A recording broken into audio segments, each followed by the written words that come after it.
ओम नमः शिवाय। सभी भक्तों को जय श्री राम। आपको भक्ति करते समय करते करते काफी समय व्यतीत हो गया है, लेकिन फिर भी आपको किसी प्रकार का कोई भी अनुभव प्राप्त नहीं हो पा रहा है।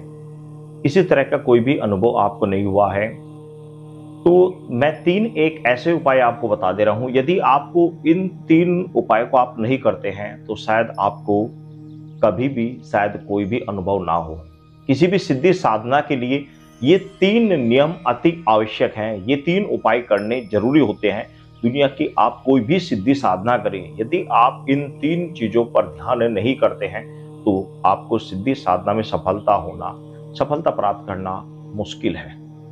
तो विशेषकर सभी भक्तजनों को जो भी भक्ति करते हैं, चाहे वो किसी की भी करते हो, कोई भी साधना करते हो, कोई भी सिद्धि साधना के लिए ये 3 नियम अति आवश्यक हैं। इन 3 नियमों के बिना आपको कभी भी किसी प्रकार की सिद्धि साधना में सफलता प्राप्त नहीं हो सकती। आप चाहे कितनी भी भक्ति करते रहें, वो 3 नियम, 3 चीजें कौन सी होती है उसका आप ध्यान करें। पहला होता है ध्यान की एकाग्रता। ये प्रथम और महत्वपूर्ण चीज होती है। जब तक आपके ध्यान में एकाग्रता नहीं होगी, आप किसी भी सिद्धि साधना में सफलता प्राप्त नहीं कर सकते।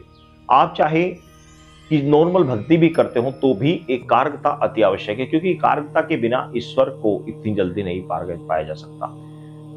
प्रेम भक्ति एक अलग चीज है, लेकिन एकाग्रता उसमें बहुत अति आवश्यक है। एकाग्रता के लिए का मतलब होता है कि जब भी आप ध्यान करने बैठते हैं तो आपने देखा होगा कि जब भी आप ईश्वर का ध्यान करेंगे, भरकुटी के मध्य में ईश्वर का जब भी आप ध्यान करें तो मन आपका चोर है। मन कभी इधर जाएगा, कभी कहीं जाएगा, ऐसी ऐसी चीजों को सोचेगा जब भी आप ध्यान करेंगे जो नहीं सोचना चाहिए। तो मन को बार बार उन विषय वासनाओं से, बाहर की चीजों से हटाकर वापस उसी ध्यान केंद्रित में लाना, बार बार लाना।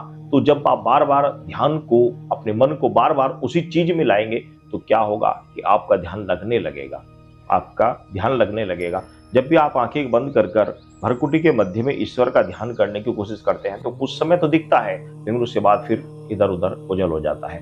इसी को बार बार आप देखने की कोशिश करें तो इससे ध्यान में एकाग्रता बढ़ेगी तो आपका ध्यान लगेगा और सिद्धि साधना में आपको सफलता प्राप्त होगी। और दूसरा महत्वपूर्ण जो चीज होती है वो होता है झूठा प्रदर्शन। बहुत सारे साधक क्या करते हैं कि झूठी भक्ति का प्रदर्शन करते हैं। भक्ति करते हैं, भक्ति का प्रदर्शन करते हैं, आडंबर करते हैं, साधना का आडंबर करते हैं कि मैं अमुक साधना कर रहा हूं, दिखावा करते हैं, दिखावा। बहुत सारे साधक कि मैंने देखा कि अग्नि जला के चारों ओर उसके बीच में बैठ गए हैं और अग्नि जलाकर चारों ओर आग जलाई हुई है।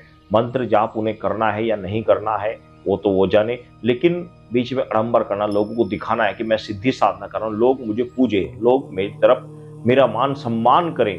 तो ये सिद्धि साधना में सबसे बड़ा रोड़ा होता है, अपना प्रदर्शन करना।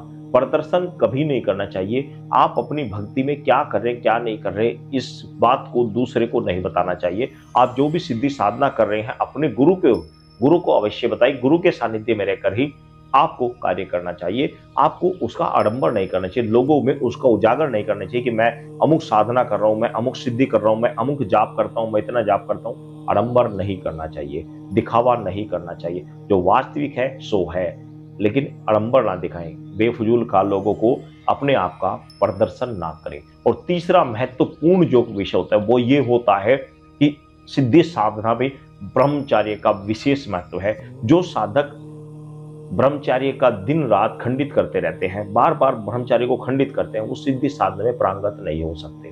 पहली बात। जो साधक दूसरे की बेटी, दूसरे की स्त्रियों पर गलत निगाह रखते हैं वो कभी सिद्धि साधना में प्रांगत नहीं हो सकते। उन्हें कभी सिद्धि प्राप्त नहीं हो सकती, क्योंकि उनका मन विषय में लिप्त है। पहली बात। दूसरी बात, कोई भी सिद्धि साधना, ईश्वरीय शक्ति ऐसी व्यक्ति से हमेशा दूर रहती है जो कि दूसरी स्त्रियों की ओर, दूसरी बेटी या बहनों की ओर गलत दृष्टि रखता है। तो ऐसी व्यक्ति से सिद्धियां हमेशा दूर रहती है, क्योंकि ये पवित्र आत्मा होती है, पवित्र शक्तियां होती हैं, पॉजिटिव एनर्जी होती हैं। ये ऐसे गंदे व्यक्ति के पास बिल्कुल भी नहीं आते। तो ब्रह्मचर्य का विशेष रूप से इस इन सिद्धि साधनाओं में पालन करना होता है। एक गृहस्थमय व्यक्ति को भी एक निश्चित समय में समागम करना चाहिए। यदि वह भी प्रतिदिन समागम करता है और भक्ति करता है तो भी उसकी भक्ति क्षीण होती चली जाती है, दिन रात उसकी भक्ति घटती चली जाती है, उसका जो फल है वह क्षीण होता चला जाता है। इस चीज का विशेष ध्यान रखें। तो जीवन में इन 3 चीजों की आप गांठ बांध लें, इन 3 चीजों को यदि आप गांठ बांध लेते हैं, इन 3 चीजों का आप पालन करते हैं तो आपको सिद्धि साधना में सफलता प्राप्त होगी। 101% सफलता प्राप्त होगी। इन नियमों को अपने जीवन में अवश्य अपनाएं। सभी भक्तों को जय श्री राम।